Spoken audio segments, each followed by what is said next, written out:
अमरीका जंगबंदी की खिलाफ वर्जी का बराह रास्त जिम्मेदार करार। ईरानी वजारत खारजा के तर्जुमान इस्माइल बकई कहते हैं, इसराइली इकदाम को अमरीकी पॉलिसियों से अलग नहीं किया जा सकता। जंगबंदी की खिलाफ वर्जियों पर खामोश नहीं रह सकते। पाकिस्तान के सालिसी किरदार के साथ हमेशा वाज़ेह किया, लबनान जंगबंदी मुआहदे का लाजमी हिस्सा है। सेहूनी रियासत या अमरीका को मुआहदे के इस अहम हिस्से को सबूताज करने की इजाजत नहीं दे सकते।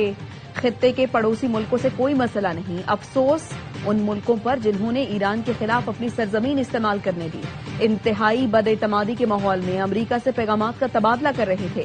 24 घंटे के दौरान जो हुआ, इससे सिफारती अमल मजीद मुश्किल हो जाएगा। इस्माइल बकई का कहना था, अक़वाम मुत्तहिदा के जौहरी निगरां इदारे के सरबराह राफेल ग्रोसी हक़ाइक़ नजरअंदाज कर रहे हैं, जानिबदारी का मुजाहिरा कर रहे हैं।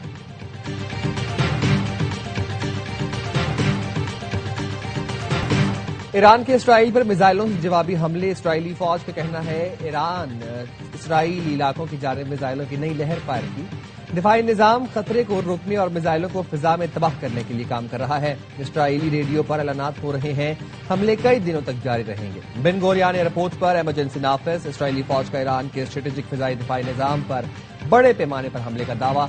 इसराइली फौज के मुताबिक मुख्तलिफ इलाकों में नस्ब फिजाई दिफाई निजाम को निशाना बनाया गया। इससे पहले पाकिस्तान इनकलाब ने इसराइल के फौजी अहदाफ को निशाना बनाने का दावा किया। बयान में कहा, लेबनान पर हमलों के जवाब में रोमात एयरबेस पर बैलिस्टिक मिसाइल फायर किए। इसराइल ने जवाबी वार में तबरेज, किर्ज, तेहरान और अस्फहान को निशाना बनाया। अल जजीरा के मुताबिक इसराइल ने शहर में कारून पेट्रोकेमिकल प्लांट पर भी हमला किया।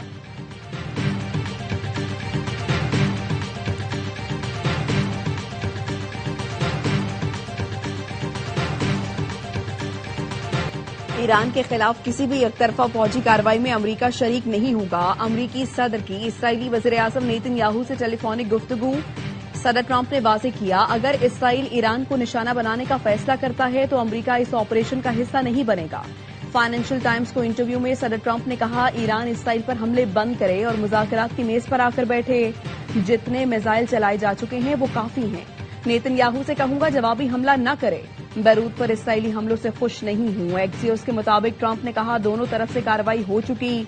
इसराइल ने अपना हमला किया और ईरान ने अपना। हमें मजीद किसी की जरूरत नहीं।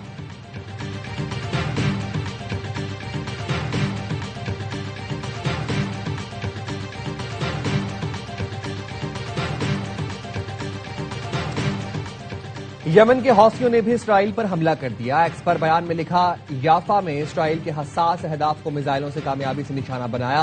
हौसियों ने बुहेरा अहमर में इसराइल की नकलो हरकत पर भी पाबंदी लगा दी। लिखा, बुहेरा अहमर में इसराइली मफादात को फौजी अहदाफ तस्वुर किया जाएगा। मजीद कार्रवाइयां की जाएंगी और ऑपरेशन में इजाफा किया जाएगा।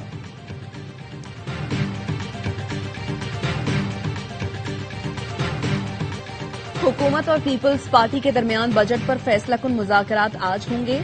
कौमी इक्तिसादी काउंसिल का आज होने वाला इजलास नून लीग और पीपी में मामला तय न होने पर कल 11:30 बजे तक मौखर। जराये के मुताबिक नून लीग और पीपल्स पार्टी की तकनीकी कमेटी आज फिर सर जोड़कर बैठेगी। इसहाक डार वज़ीर-ए-आज़म शहबाज शरीफ को बिलावल भुट्टो से मुलाकात पर एतमाद मिलेंगे। शाम को वज़ीर-ए-आज़म की सदर आसिफ अली जरदारी से मुलाकात का इम्कान। बिलावल भुट्टो और नून लीग के मुतालिका वुज़रा भी मौजूद होंगे। पीपल्स पार्टी के तहफ़्फ़ुज़ात का जायजा लेकर काबिल कबूल हल तलाश किया जाएगा।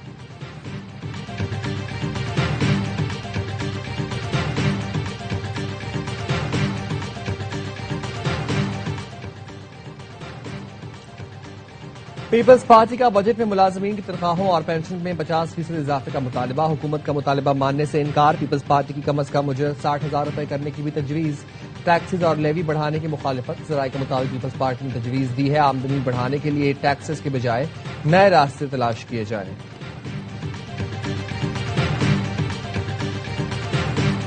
गिलगित बल्तिस्तान इंतखाबात में पीपल्स पार्टी ने मैदान मार लिया। 24 में से 21 हलकों के नताइज आ गए। 7 गैर सरकारी और 13 सरकारी नताइज के मुताबिक पीपल्स पार्टी 9 नशस्तों पर कामयाब। मुस्लिम लीग नून 4, MWM 1 और 6 पर आजाद उम्मीदवार कामयाब हुए। चित्राल में जियालों का जश्न।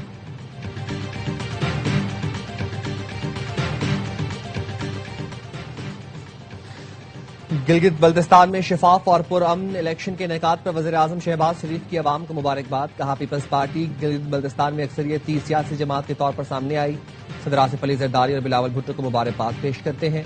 नून लीग के कामयाब उम्मीदवारों को मुबारकबाद पेश करता हूं जिन्होंने अच्छा मुकाबला किया। इलेक्शन कमीशन ने शफाफ और गैर जानिबदार इलेक्शन यकीनी बनाया जो काबिल सताइश है।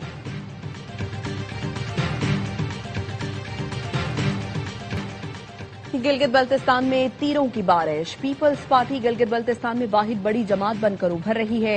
बिलावल भुट्टो का ट्वीट, लिखा हम गिलगित बल्तिस्तान में हुकूमत बनाने की कोशिश करेंगे। आवाम के एतमाद पर उनका शुक्रगुजार हूं। जियालों को जीत पर मुबारकबाद पेश करता हूं।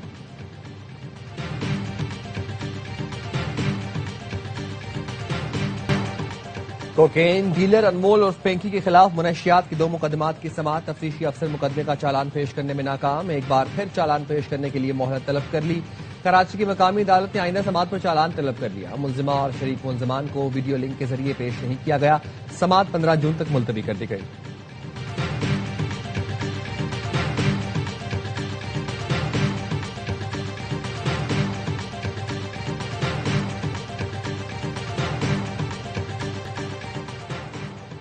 और सेल्स टैक्स चोरी रोकने के लिए 20 कैटेगरीज में शामिल 3000 अशिया को थर्ड शेड्यूल में शामिल किए जाने का इम्कान। थर्ड शेड्यूल में शमूलियत के बाद अशिया पर कीमत और सेल्स टैक्स लिखना लाजमी होगा। इस वक्त इन अशिया पर स्टैंडर्ड सेल टैक्स लागू होता है जो थर्ड शेड्यूल में आने के बाद 18% हो जाएगा। इकदाम से हुकूमत को 60 अरब रुपए टैक्स हासिल हो सकता है।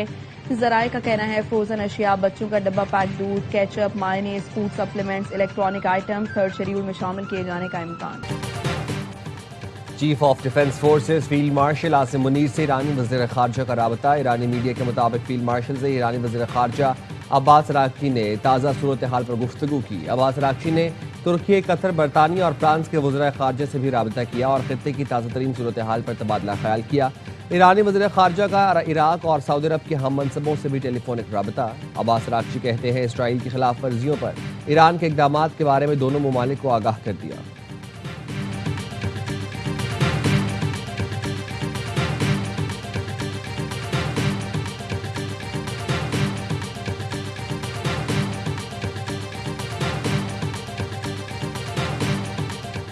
शुमाली वजीरिस्तान के इलाके मिरान शाह में सिक्योरिटी फोर्सेस का इंटेलिजेंस बेस्ड ऑपरेशन।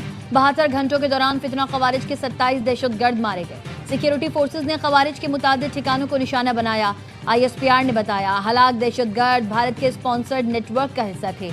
हलाक खवारिज दहशतगर्द सरगर्मियों और शहरियों की टारगेट किलिंग में मुलव्वस थे। मिरान शाह में शहीद मलिक सैफुल्लाह दावड़ के कातिलों को अंजाम तक पहुंचा दिया गया। गैर मुल्की स्पॉन्सर्ड दहशतगर्दी के खात्मे तक कार्रवाइयां जारी रहेंगी।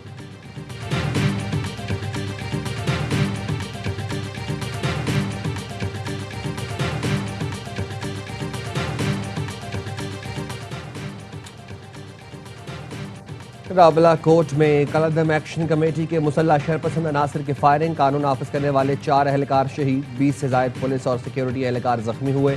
तर्जुमान IG आज़ाद कश्मीर का कहना है मुसल्ला शरपसंद अनासर ने एहतजाज के नाम पर जमा होकर हमला किया। वाक़या पुरअमन सियासी एहतजाज नहीं बल्कि मुनज़्ज़म दहशतगर्दाना कार्रवाई है। शरपसंद अनासर ने तिब्बी मरकज़ को भी निशाना बनाया। CMH रावला कोर्ट पर हमला मरीजों की सलामती को खतरे में डालने के मुतरादिफ है।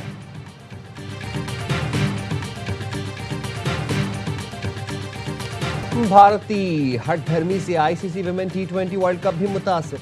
लंदन में कैप्टन्स कार्निवल के दौरान भारतीय कप्तान हरमनप्रीत कौर ने पाकिस्तानी कप्तान फातिमा सना से हैंडशेक नहीं किया। ICC चेयरमैन जय शाह ने फातिमा से मुसाफा किया। तकरीब में तमाम 12 कप्तानों ने क्रिकेट खेली, मदाहों के साथ सेल्फियां बनवाई। पाकिस्तानी कप्तान फातिमा सना कहती हैं वर्ल्ड कप के लिए अच्छी तैयारी है। इफ्तिताही मैच में भारत को हराने के लिए पुरअज़्म है।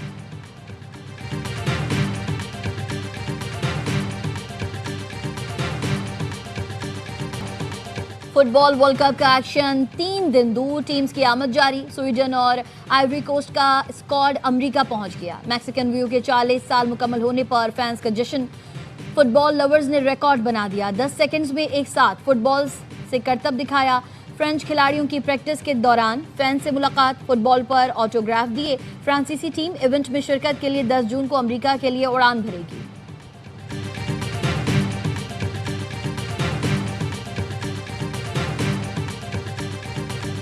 ढोल की थाप, दफ का शोर, मिनी ब्राजील में फुटबॉल फीवर।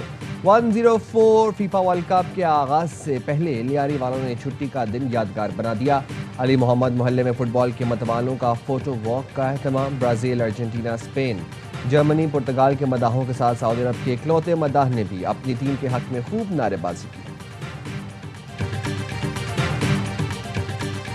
और मालदीव के बाद अफगानिस्तान को भी शिकस्त। पाकिस्तान सीनियर फुटबॉल टीम ने 64 साल बाद इंटरनेशनल टूर्नामेंट के फाइनल में जगह बना ली।